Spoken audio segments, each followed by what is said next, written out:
Hi, everyone. Welcome back. Today, I'm having a conversation with Daniel Andrews.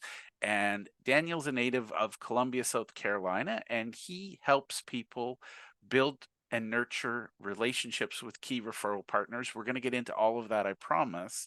But basically, he shows people how to stop networking and start building true networks. I feel like Daniel and I were separated at birth because we have very similar passions. Daniel, why don't you share a little bit about who you are and what you do, and more importantly, why you're so passionate about networking? Yeah, I'm in Columbia, South Carolina, my hometown. I grew up here when after college, came back, ran a business here for 13 years, was gone for 13 years, and then came home 7 years ago. Uh, with a model based on the fact that in business, people don't need more connections, they need better connections. And to me, better connections implied one pillar at the time, which was strategic connections, right? The mover and the real estate agent, right? The mover and the divorce attorney, the salary negotiation coach and the resume writing coach, right? The graphic designer and the web designer, right? All these people have roles that they can play, the CPA and the payroll company, right? Copier firm and the MSP, right? All these Yeah. things. Okay.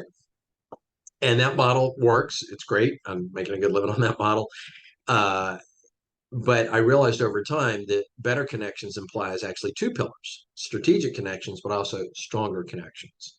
And so I started incorporating a lot of learning that I had evolved the hard way over 35 years because I'm not naturally good at this. And coaching people, as somebody said, you're a relationship coach for businesses. I'm like, sure, we'll go with that. That's close enough. And I say it in that context, even though it's not the name I normally give myself, because when people that knew me in my first career in this town find out that I'm now coaching on relationship skills, they're like, are we talking about the same Daniel Andrews? Because I learned it the hard way, right? Yeah. It's part of it. So there's three ways to learn, right? You learn by watching somebody that's doing it right, right? You learn by doing it and doing it right. You learn by doing it wrong, and going, okay, we got to try a different way. And I've learned through all of those, but my awareness about what goes into a professional relationship as opposed to a friendly relationship with a veneer of professionalism attached has grown deeper and deeper the more I do this. And when I see how easy it is to accelerate people's efforts to get away from networking and to build true relationship as the fastest route to the most number of people. And when I started doing the math, I'm like, oh, this is way better than going out and networking, right? You can build relationship with speed and authenticity. They are not mutually exclusive. And then you can leverage those relationships into the other relationships that already exist, which anyway, I don't know if we'll get all the way into that, but We're going to it's dive faster into a to lot of build. that. Yeah. Well, if you think networking is meeting a bunch of people superficially and getting introduced to a bunch of superficial connections, you can start over superficially. That's a long, slow process. You might as well just move one suburb over and join the next chamber of commerce, right? Yep. But when you And by the understand that to way, build, yeah, I think that's very transactional. And a lot of people who tell me with certainty networking doesn't work are doing that exact thing. And I have one client, I'm not kidding. She's been to every networking event in her county. And it's a big county, it's in California. She's been to every networking event once. She's given out thousands of business cards and literally Monday to Friday, like event to event to event. After 3 months, she fell over exhausted. She said, "Jeff, you're an idiot. Networking doesn't work." And I said, "I don't know what to call what you just did exactly, but it's not networking." right. Well, and that's why I use the phrase stop networking, right? Because whatever it Yeah, is, they call it networking. And my metaphor is the word mother. Jeff, if I say the word mother, whose do you think of, yours or mine? clearly mine, right? Right. So unless there's a weird set of coincidences, if I try to explain to you that mothers are 5'10", dark hair, teach high school English, you'd be like, that's not true at all. Right. So rather than try to have you redefine networking, you're right. What she wasn't doing was networking, but it is networking. It's what goes by the name networking. Yep. Right. It's one of I the just many tell people labels. stop. Yeah. I just tell people stop networking, start building true relationships because it's easier to give you a different phrase than to try to get you to reattach a new meaning to a phrase you think you already know. What she was doing, by the way, has got a very simple name. It's called speed prospecting. Oh, I right? love that. That's literally what she's doing because she's got a one-dimensional view. And by the way, when you say transactional, I think at one level that implies people's hearts. I don't think people move through time and space speed prospecting because their heart's in the wrong place. Their yeah. skill set is in the wrong place. Their awareness is in the wrong place. But the only model they have for interacting with other people is, hey, Jeff, will you buy my thing? Here, let me give you 2 cards because if you meet somebody that needs my thing, you can refer them to me. And Yeah. they go, I'm networking. And I'm like, man. And this is what's fascinating, by the way. And it doesn't much matter if she goes to every one once or if she went to the same one 20 times. In a group setting at a networking event, you are never building relationship. Yeah. You can maintain a relationship you've built. You can lose relationship by doing or saying something really stupid, but you can't build in a group. When you're in a group, you're looking to maintain what you've got, not screw up what you've got, and sort for who you're going to build with. Yeah. But the building happens one to one, maybe 3 at the coffee table at once, but never more than 3 if you're going to build a relationship. Yeah. I love it. And by the way, my limit is 4. I always say have 4 in a room, but 3, 4 4, is fine, and you're already losing voices at 4, but more than 4, you might as well have just gone back to 3 because only 3 people are going to talk. yeah, And it's not exactly. because 2 of them are introverts. It's not because 2 of them don't have anything to say. It's because it's not worth the effort. Yeah, it's the dynamic. I love it. Mm-hmm. So you and I are going to cover a lot of things, but the first I'm going to hit you with the hard question. Sure. So what is the first thing you see people doing wrong when they are doing what they call networking? And I use air quotes because Thank you. I usually by the end of an average live stream or podcast, I even have the host going networking. I'm like, see, you're catching on. So eventually we'll have the whole world going networking, right? and Okay. by the way, I read a book called Networking is Not Working, and I can't Yeah. remember the author, but I was offended when I read the title, and then when I read the book, I went, got it. So See, yeah, and I and now and use air quotes. there you go, right? And the book Super Connector, the subtitle, right? I assume he's trademarked his title. I assume he has not trademarked his subtitle. His subtitle is "Stop Networking and Start Building Relationships That Matter." So until I hear from his attorneys, right, with a cease and desist, that's the name of all my talks. And if I do, I'll be like, man, we need to collaborate. I have no intention to write a book. I will refer Scott Gerber's book all day long, right? All I ask is that you let me keep using your subtitle, right? I'll hold your book up in front of the screen. Well, if you quote him, technically you're honoring him and, Mm-hmm. just yeah, I love it. All right, sorry, back to the question. Right. Okay. So the question was, what are people doing wrong? The first is that that they're speed prospecting, right? That they think that they're that the purpose of getting in front of a lot of people is to sort people into prospects or not prospects, right? And I get it. Profits come from revenue, revenue comes from customers, customer come from prospects. But the best prospects come from referral. Hmm. And I don't mean a testimonial, those are not bad. But an endorsement, an introduction, or referral can be very different, can be very powerful. It doesn't have to come from a customer. So people don't know that. So they're operating on a again a speed prospecting modality, right? Are you going to buy my thing? Ask a few qualifying questions. And the way you know they're operating as in a speed prospecting model is sometimes they'll actually pitch you at the event, and you're like, oh no, I call right? that It show doesn't up matter and if show I've up. identified Jeff as well, I've identified you as my ideal prospect. That is meaningless until you've identified yourself as my ideal prospect. Yeah. Other than that, there's no point in talking about it. One of my mentors, Earl Flormata, says, the $5 question is, will you buy my thing? The $50 question is, who do you know that will buy my thing? But the $500 question is, who do you know that would know a lot of people that would buy my thing? And again, they're operating on a speed prospecting model because number one, they don't know that the magic happens after the meeting. They think that whatever they're going to accomplish, they're going to accomplish at the meeting. And as long as you think that's true, that will be true. And you will accomplish nothing because nothing can be accomplished at the meeting.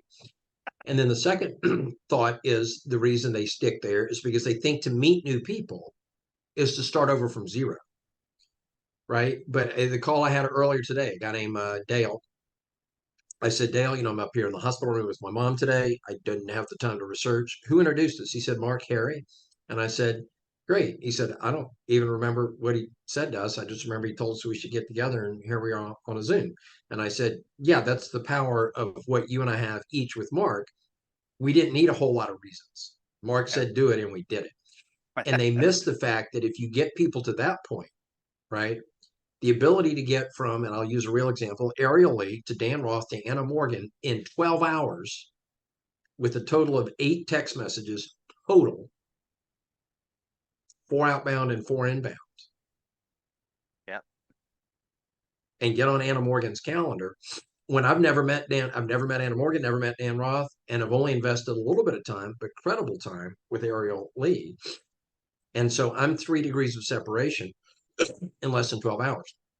Yeah. When people don't understand how big that reach is, that's probably somewhere in the neighborhood of 100 million people that I can reach in 12 hours. Literally 100 million people I can reach in 12 hours.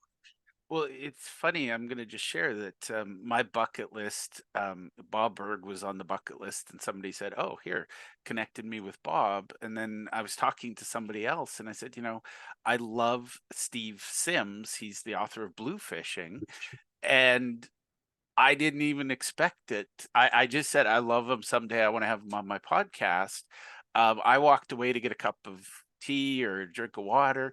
I come back and in my inbox, there's an introduction to Steve, and Steve saying, "Oh my God, I got a new book. If you're willing to promote it, I'll be on your podcast." And I was like doing the fangirl thing going, "Oh my God, oh my God." And again, like, I don't want to know what somebody pays that man to speak. Like when he's doing a keynote, he's getting a good penny. And what I love about networking is the right people bring the right people to you, and you can stop all that small talk of, and you and I are going to talk about that whole true networking piece because um I don't want to talk about how do I be transactional, how do I speed prospect. Don't care. But people who want to talk about strategic, authentic relationships, I've got nothing but time for those people. And that's where you and I are going to have some fun here because I think a lot of people, and when I first started, as I was an accountant, I was an introvert, I was shy. I was the guy in the corner going, "Oh my God, please don't talk to me." But I'd bravely come out and talk to one person and run back to the corner, deep breathe in a bag, and then go back out. But now it's like I don't want to talk about things. I don't want to talk about how we buy and sell things. I want to talk to, the head of a company that reaches 10,000 of my favorite people, and how can I add value to that person by connecting them to somebody I know who reaches 10,000 of their perfect prospects. And I Well, love matchmaking at that corporate strategic right. level. And here's the interesting part, right? And people miss this. You could have gotten your name into Steve Sims' inbox without Bob Berg. Yeah. You could have emailed or messaged him on LinkedIn, and there you would be in his inbox. Yeah. And it would mean nothing, Yep. right? But when Bob Berg introduced you, the dialogue is in play because not because you built with Steve Sims, you'd have had to build from zero if you'd introduce yourself cold. But you And by the way, start, Daniel, yeah, in yeah, honor of the relationships, I will say that it was actually Michael Whitehouse. He and I were even talking better. about Bob Berg, and I said I'd interviewed Bob Berg, and he'd interviewed Bob Berg, and Bob Berg was just the catalyst. But Michael Okay. Whitehouse is a beautiful human. He connected me to Steve Sims. Well, see, But your and now point is I want valid. to be connected to Steve Sims too, because several people gave me Steve Sims' book and said, this makes me think of you. And I'm tight enough with Michael Whitehouse that now I know. So, yes, Bob Berg was the catalyst. Michael Yep. Whitehouse gets the credit, right? And that's Yep. fine. Power to you, Michael. Yep. Expect We a phone both call love from you, me real Michael. soon. I might And have that's to the have a power of one this. episode podcast. I might have to have a podcast for one episode just to get Steve Sims on the phone with me. But he's been on podcasts to friends of mine already, right? So I know multiple ways to get to him. But exactly that. Meaning you're starting with the credibility of Michael Whitehouse, Yep. right? When you land there, you're starting there, and that's what people miss. You're not starting over from zero. You're not walking into a new room, right? You don't ever have to take a deep breath and breathe into a paper bag, right? And fortify yourself with some liquid courage ever again. Yep. Because when Steve Sims replies to that thread, right? When the Michael Whitehouses of the world reply to that thread, when the Mark Harrys of the world reply to that thread, they're like, well, yeah, what are we Yep. working on? Yep. Right. And that's what people miss, that if you build with a few people, you can leverage their relationships And I say leverage hesitatingly because it can make it sound Yeah. like we're treating people as objects, and we're not. Yeah. And I think for the right people, they know exactly what you and I are coming at because you're leveraging, I mean, let's go back to college. You have a friend who, goes out and meets a nice young lady, and all of a sudden, they're having a relationship, and you're like, hey, who does she know? I mean, this is the way it works, and it's leveraging. Correct. We all count on other people to do some filtering for us, right? Because we Yeah. can't individually meet each and every person on our own. I mean, we could try, but yeah, I mean, I'm talking with a woman at the hospital today, and there's two facilities that my mom can move into, and I said, you've placed, you've recommended a lot of people out of here into different ones. What can you tell me? And she said, well, one's across the street, and most people go there from this hospital, and I know good things about it. The other one, I can't really say. But why did I give her any credibility at all? 'Cause Because she's done she's it. placed people there before, right? Yeah, she walked the path you're on. And by the way, Daniel, I feel like that's how you and I met. And I get a ridiculous number of messages every day where my only response is, if so and so says we need to meet, how do we make it happen? Like, that's the Yeah, level of yeah. relationship we have, right? I remember too, Mary. I'm blanking on the names at this point. I think it was Melissa and Maria. I wish the names weren't quite so common, but that is Yeah. that who. And I sent a message and I said, Melissa, comma Maria. I have in my notes y'all should meet, but I apparently either can't read or failed to complete the notes. I can't even remember why. Make it happen. And they both replied with an LOL, and they got on each other's calendars. And then Suzanne Taylor King, who's a great human being, who's taught me a lot too. Um, Sent me one day and said, Ruben, comma Daniel, y'all do big things together. That was the whole intro, Yeah. right? And the better you know somebody, the shorter the intro can be, Yeah. right? If I'm And for introducing the you, record, I used to write like this, it was like the a more I say treatise. about you in the intro, the less I'm actually recommending you, Yeah. Yeah. meaning I know you not as well. Yeah. The people that I know well, I'm like, no, just do the thing, Yeah. right? Well, But and Justin Breen, for example, he is one of my fellow Asperger's people, and I adore his filtering process. He literally gives you Jeff is a what does he call me? I'm a quick start. He said Jeff's a quick start. He's looking to change the world. You're this. You're looking to change the world together. Like, mhm. it's a beautiful system. And like you said, the longer it is, the more I'm selling the relationship, the more both parties are going, what's in it for Jeff? And so let's talk about what's in it for Jeff for a minute, because I think a lot of what I'm going to call the networkers, they want to get paid referral fees, they want to be in the middle, they want to cut. What are your thoughts on that, and how does that hurt or help networking? Sure. I try to have as few opinions as possible. I try to have a I try to have positions based on facts, Ooh, he's a science right? guy. I love science. Right now, I do have opinions. Pineapple does belong on pizza, and the toilet paper hangs over the back. Oh, we're gonna But disagree on the toilet paper. The patent is over the front. and my point is, why does anybody care what somebody else does when the door's locked? You've got to be kidding me. But anyway, back to the Exactly. point. Those are both opinions. Yeah. Okay. But there are some people that want finder's fees. There's not as many as you think, and they're the wrong people. Yeah. Okay. And I got here by doing a one question survey. Whenever I would host a group event, there's always a few people that show up early. More power to them, right? That's great. And I'd be like, hey, while we're killing the last 3 minutes here, fill out this one question survey. And with your permission, if you want me to just read it, or do you want to screen share, or how do you want to do this? Are people going to watch a video recording of this, or only an audio? They will be watching video, yes. Okay. Well, in that case, Whatever serves you. yeah. Well, we'll have a little fun with this. Let me pull it up real quick. It's a form. It's business relationship maintenance. Okay, so I'm going to choose screen share, and hopefully I have permission. Yep. Okay, we're going to choose that screen, and hopefully this gets captured in the recording. How Oh, do you most beautiful. prefer to be recognized for a quality introduction? right?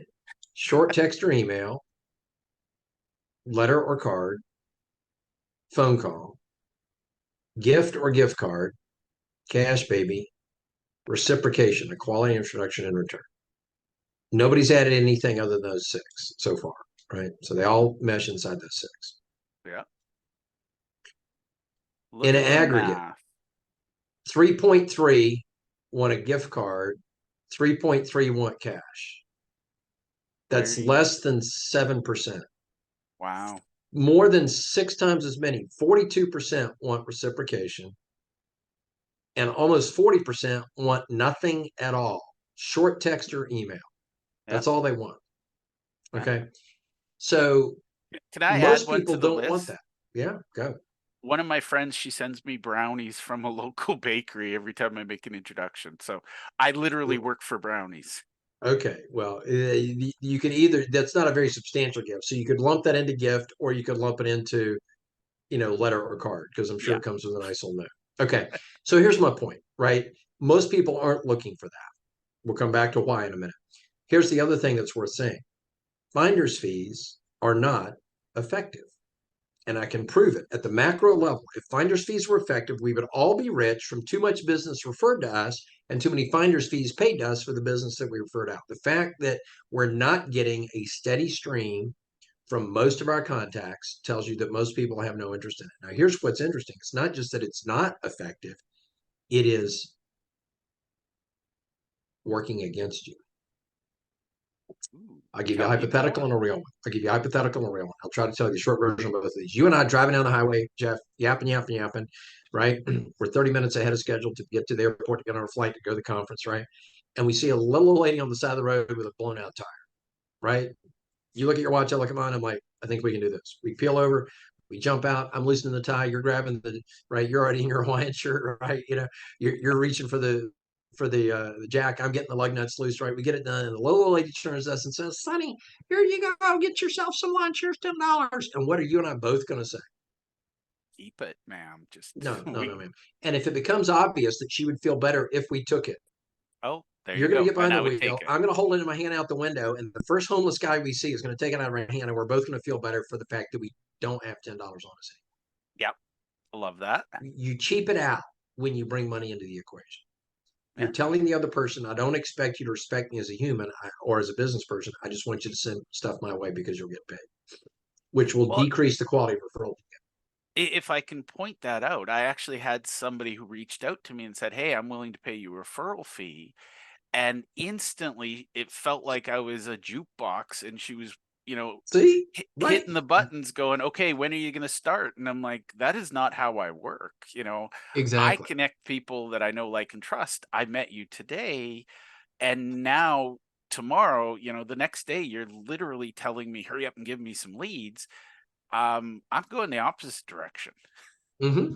Right. you So know so when I say that referral fees are hurting your relationships and costing you business, I mean it. It's you're actually telling the other person, I don't expect us to ever develop anything personal. And whatever personal we had developed, you didn't say I threw on the brakes. You said I'm moving in the opposite direction. So it's hurting. Here's the other fast example. And I want to respect, how much time we've got here. Guy named Mike comes to me. I barely know him, but in this town, right? Everybody knows everybody. He says, Dan, he said, I'd like your advice on something. I said, Mike, barely know you. I'll do what I can. He says, I think I made a mistake, but I don't know what it is. He said, you're the king of network building, right? Relationship building. He said, and so I'm going to tell you what I did. You tell me what I did wrong. I said, you know what, Mike, I'm up for a good puzzle. I'm no Sherlock Holmes, but if it's easy, I can answer it. And he said, I belong to a leads group that has 100 members. I could get on a whole soapbox about why that's a bad idea, but leads group with 100 members. He said, I stood up in front of the leads group 6 weeks ago and said, if anybody can get me lunch with Billy Bob, I'll give you $1,000. Lunch with Billy Bob, not the deal. Lunch with Billy Bob, I'll give you Lunch. $1,000. He said, I know of 5 people in the room that could have done it. There had to be another 5 or 10. In a Yep. town this size, a room that size, I know 5 that could. There had to be at least 5 or 10 more. Said it's been 6 weeks, nobody's done it. Haven't heard a peep. He said, what I do wrong? He said, we insulted. Yeah. And I said, yeah, if you're compelled to spend $1,000, Mike, if you're compelled, you have 2 options. One is to send a blank, excuse me, not a blank, a check made out for $1,000 with no signature on it to Billy Bob. No payee, no signature, $1,000, write in the amount, write $1,000, write in the date, down in the memo, write the word lunch, and a cover letter that says, Billy Bob, if you'll go to lunch with me before lunch starts in the parking lot, I will sign this check for $1,000, let you make it out to whomever you want, and then we'll go inside and talk lunch. Talk Wow. business. Right now, because number one, who has a right to sell Billy Bob's time? Just Billy Bob. Billy Bob, right? He finds out I got paid $1,000 to set you up at lunch with him. I've hurt my relationship with him and your relationship with him. Yeah, Billy Why Bob would sounds you? big enough that he'd hurt me. Okay. And now Billy Bob has the chance to, sure, if he wants, make the check. I said, number one, he probably won't take, he'll take you up on lunch, but he won't cash the check. But even if he does, he can make it out to himself. Okay, cool, whatever. Buy himself something he'll remember, not brownies, right? Number two, he can give it to his grandson that just finished high school, biggest graduation gift he's got. He give it to his granddaughter who's struggling with, she has to take off her, midterms are here and she has to skip her waitressing shifts to study and she's going to be behind on her bills or her student loans, right? He can give it to the pastor or the rabbi. You've been working hard this year, treat yourself well in the new year, whatever. He can be the hero to any other people. I said the other way to do it, Mike, would be to stand in front of a room of 100 people because it's a lunch meeting, right? You guys, what do you charge for lunch? 10 bucks. Yeah. I said, doesn't that $1,000? I said, yeah. He goes, I think I know where you had it. I said, yeah, Mike, your best bet would stood up and said, if anybody gets me lunch with Billy Bob, I'll give everybody in this room lunch. I'll cover the lunch tab first week of September. I love it. Right. And then you have two people, you and whoever sets it up, get to be the heroes to 99 people. Wow. And I mean, I got chills on that one. You are brilliant, my friend. Just the fact that 99 people are looking at that one person and going, "Thank you for lunch." Like it is now I'm going to ask you a question because I usually do would you like me to make a donation to charity? Um but I'd rather you, I prefer the first option where you give them a check and say, "Do whatever you want with it."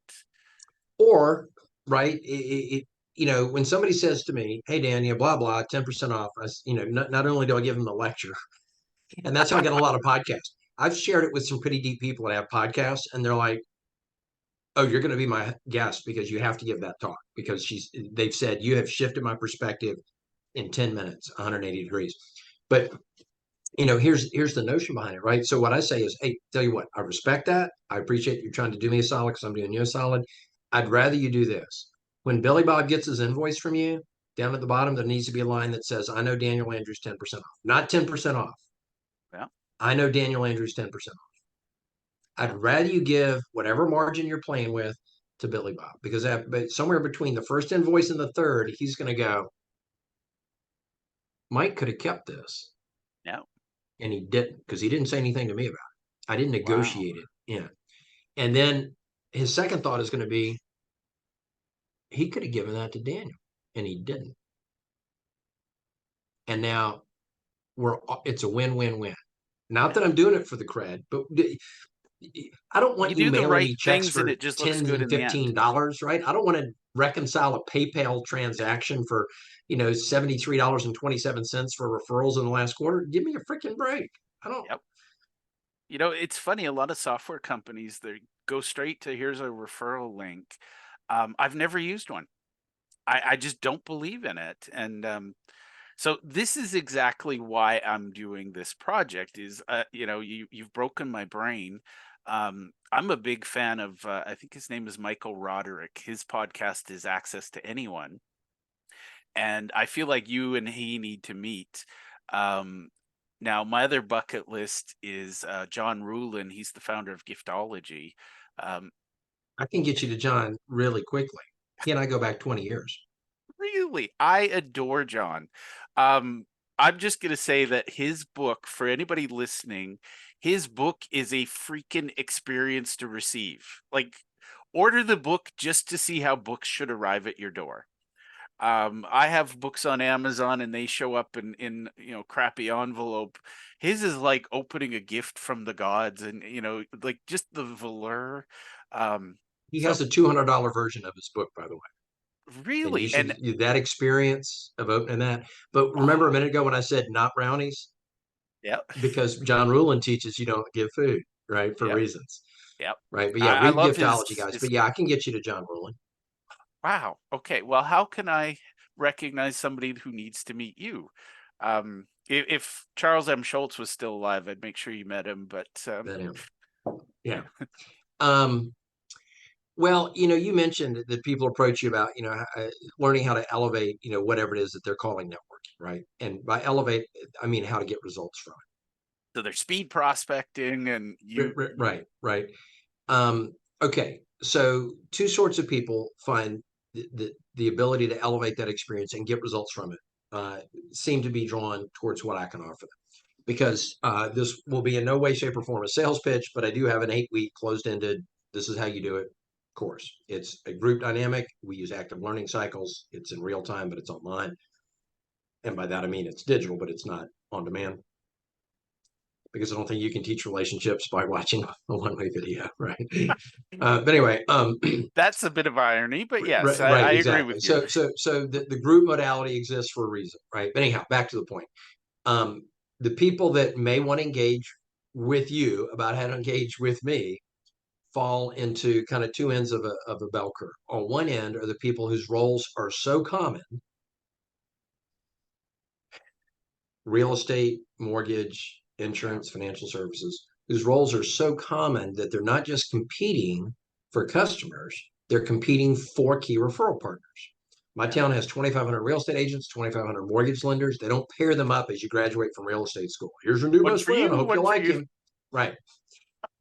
Right. If I wanted to go into the mortgage lending business in this town, I could spend tens of thousands of dollars and probably several years trying to get my name out and convince the city that I'm good at mortgage lending. Or I could find 5 key realtors and convince them I'm good at mortgage lending. The 5 is easier, faster, and cheaper, and more likely to lasting success. Because anybody that's going to respond to me because of a postcard will respond to the next guy or gal because of his or her postcard. Okay. Yeah. So people that are competing for key referral partners and their district managers, Yep. because those people know who's good and who's not. Susie called Daniel, you need help. Bob called Daniel, you need help. But I am putting it out there to the universe. I want to be doing more corporate programs. So if you oversee a team of anywhere from 5 to 50 salespeople and you want a custom program, I can deliver a custom program for you guys. Okay. The other end is so those are people whose fastest route to success is leveraging quality relationships. Okay. The other end of the spectrum is people whose success is dependent. It's necessary for them to leverage relationships. If you build $2,000 websites, all you need is a membership in a chamber of commerce in your local church, synagogue, or mosque. That's it. If you build $100,000 websites, you're going to have to use your network to get to their network to get to their network. You're going to have to use your Michael Whitehouses to get to your Steve Sims, right? Yep. Because that And your wasn't just going Christine to appear. Deans, since she introduced you and I. And the Christine, right? And the Christine Deans to get to the Jeff Borchos of the world, right? Okay, so if they're niche enough that their offer is not that generic, right? The professional mermaid, the salary negotiation coach, the I don't make stuff up, by the way, real Yep. clients. I've met The those. guy that sells glow in the dark rope, which by the way is a niche business, but it's also a $1 billion business. Glow in the dark rope. Hmm. Yeah, Coast Guards and Navies. I'm Googling that for other uses. That's Sure. my kids love glow in the dark anything. So Well, and pet leashes and collars, right? But also life rings. A bright orange life ring is great when the sun's out. It might as well yep. be black when it's nighttime. I never thought of that. Look at that. So, right. So the market's in the billions, but he's only needs about 5 buyers to get into the billions, right? Yep. But he doesn't live next door to any admirals. He's not at the golf club with the head of the U.S. Coast Guard. He's going to have to network his way there. I know somebody who's on the Joint Chiefs of Staff in the White House, so let's talk offline on that. Ta-da! See, that's the power of networking, right? Well, whatever we do, I call what we do networking, and everything else is networking. So, right, exactly. Building a network. I always use it in a noun form, right? And let's use John Ruhlin as a really good example because I use him. I screenshot. Okay, I think this is interesting. I don't know if he posted on on LinkedIn. I saw he posted on Facebook. So John Ruhlin, that I've known 20 years, puts up on Facebook. I'm a investor in a beverage technology company. I don't even know what those two words mean. And I'd like an introduction to the C-suite at Topgolf. Can anybody help me? and he posts that on Facebook. I call it a Yep. bat signal. It's not a Yep. targeted request from a targeted member of Yep. your network to a targeted So the introduction. Hail It's a Mary bat bat signal. signal. Yep. And so I mark it. I'm like, I put that up, right? I have 3 screens. I put that up. I'm going to watch this thread for a hot minute. Ryan, about an hour and a half later, says, one of my clients has such and such a role. I'd have to pull up the screenshot because I did screenshot. So one of my clients, you know, If it yeah, serves you, one of right, my right, right. Okay, okay, works for PGA golfers. right. Okay. No, my point is it's already been Yep. done. Yep. So hour and a half later, Ryan says, one of my clients is such and such a role. Connect with me so that not because he doesn't trust John Rulin, Yep. but because he wants to make sure that he's making the introduction correctly, right? Is this the Yep. right guy and what should I say? Right. And here's what's Wow. fascinating. I've known Ryan 20 years too. Ryan and John have known each other 20 years, but John didn't know that Ryan knew. Yep. So he put out a bat signal, Yep. right? Hour and a half. Now, I don't know how long it took me to get the appointment, but in an hour and a half, John Rulin, who's already famous, has just shortcutted the system. Number one, it proves that even famous people need a network. And number two, Yep. how fast did he get there? Right? Because if it wasn't for that, it would be me here talking today, and this is 3 months on, and he would just now be getting the lead, which is still not a bad deal. Yep. Right. But he didn't know who knew. So Ryan said, now what's even more interesting, this guy named Trey says, I'm hurt you didn't ask me. Smiley face. And John, this is all in public view. Yep. John says, really? You could have hooked me up? And Trey says, now I'm hurt twice. You didn't ask me and you didn't think He goes, of course I had one. And I went in there. I've never met Trey in my life. I said, that's my shtick. I said, you can't be stealing my line. I said, my shtick is why didn't you ask me? And Yep. he's like, oh, we're going to be good friends. Yep. I don't know that we're friends yet, but we like each other's posts and comment on each other's Yep. lifestyle. And, You will be. he I and I mean, are, that's we're working on something, right? A little at a time. well, But and my I point love the is, more bat than one signal. person wanted to help. People Yeah. love to help. Yeah. And that's And how fast John got to the C-suite at Top Golf. well, and it's funny because when people come to me and say networking doesn't work, it's because they're doing it all wrong. And, literally, I once joked that I felt like I was a kid at a playground and you pulled up in a white van and offered me candy. Um, that you don't You're want to doing it be wrong. that person. If I feel creeped out, just That was a very. I was about to say that's a bad metaphor, but at any rate, it, it you will it can't will get it be out of your creeped head. out. Well, right. And the number of ways to do it poorly are infinite, right? Yeah. And I don't want to imply there's only one right way. I think you can be authentic and still do it. But people, it's circular. People think that everything they're ever going to accomplish are going to accomplish at the networking event, Yeah. and therefore they don't take the long view, which is not the lengthy view. It's just the long view. They don't take the Yeah. deep play; they take the superficial play because they think that's all that's accessible to them. And Yeah. they don't realize that to sit there and get into this conversation, right? I don't need Top Golf right now, but I know who to go to if I do. You or Ryan and Trey Yeah. Taylor, and put the 3 of you up against each other and go, how fast? Let's see which one of you can get the referral quickest, right? Exactly. Well, Right. But I like playing those games, by the way. Those are my favorite. sure. Somebody sets the bat signal. I want to win that contest. Just that's it. So I'm in a room and somebody says, it's a networking group, right? That I attend because I do believe in showing up there mostly because those people need help, right? I'm like, okay, come talk to me. But we're doing a little round robin about what's the challenge in your business. So a guy posits the challenge that he has, and Stefan Zavalin comes off mute. And he says, "You need to talk to Suzanne Taylor King." And I came off mute and said, I came off mute to say the same thing. And I said, Stefan, you can have that intro. You can get the credit. He goes, no, you can do it. I said, no, Stefan, you do it. And I said, Stefan, you do it because 2 things. Number one, I introduced Stefan to Suzanne. I'm still getting credit because I'm part of that chain, right? Yep. Number two, I text Suzanne in real time. Suzanne, what are you doing? Here's the Zoom link. Show up now. And like 3 minutes later, she pops in on Zoom. She's like, somebody mentioned my name. It was like, how did that happen? And Stefan's like, I think I know who just pulled the carpet out from under me there. I was like, Stefan was talking about you, Suzanne. I want to make sure you got the credit you deserve. Love it. Right. And And that's the thing. Networking done well is an art and it's beautiful and it's magical. it really is. All right. Now I could talk to you all day, but I do have another We one can. I have to run to. But ironically, somebody who needs to meet you, and I'll connect with you offline. But Daniel, thank you for being with me on the show today. I learned a lot and I had a lot of fun, and I'm going to look for some amazing humans that need to meet you. So thank you. I appreciate that, Jeff. We're gonna have a good time together.